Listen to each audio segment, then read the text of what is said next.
πώς να κρυφτείς απ' τα παιδιά. Έτσι κι αλλιώς τα ξέρουν όλα. Κορίτσια, ποιο είναι το βραβείο για τις καλύτερες κινηματογραφικές ταινίες? Παρακαλώ. Το Νόμπερ. Ποιος είναι ο τίτλος της ταινίας που γυρίστηκε στην Κρήτη και πρωταγωνιστούσαν οι Βροντάκηδες και οι Φουρτουνάκηδες? Της αγάπης μαχαιριά. Μπα! Τι ήταν ο Κωνσταντίνος Παρθένης, γνωστός και διακεκριμένος μοντέλο. Σε ποια πόλη βρισκόταν ο ναός του Σολομώντα? Παρίσι. Την έχουμε την πρωτεύουσα της Κροατίας? Το Πεκίνο. Όχι, το Ζάγκρεπ είναι. Ξέρεις, σε παρακαλώ, να μου πεις τι δουλειά έκανε ο George Orwell? Τραγουδιστής. Πού βρίσκεται το στάδιο Μαρακανά? Το στάδιο Μαρακανά βρίσκεται... Μαράκας.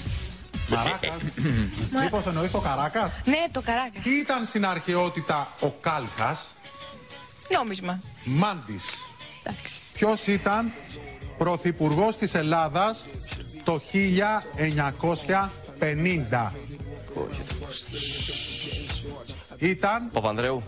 ο Νικόλαος Πλαστήρας. Τι μαλακία είπα. Δεν πειράζει.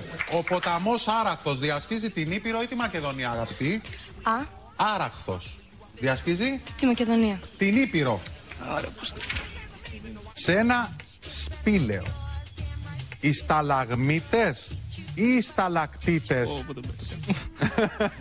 Σταλαγμίτες. Σταλαγμίτες, ναι. Μόνο σου. Προσπαθήστε έτσι λίγο να είστε λίγο πιο χαλαροί. Όταν έχουμε υπερένταση, Ναι. ανεβαίνει η αδρεναλίνη ή η τεστοστερόνη? Κάθε ένα λύνει. Σωστά. Όταν ανεβαίνει η τεστοστερόνη, ξέρεις τι γίνεται? Τι μαλάκα. Τι μαλάκα.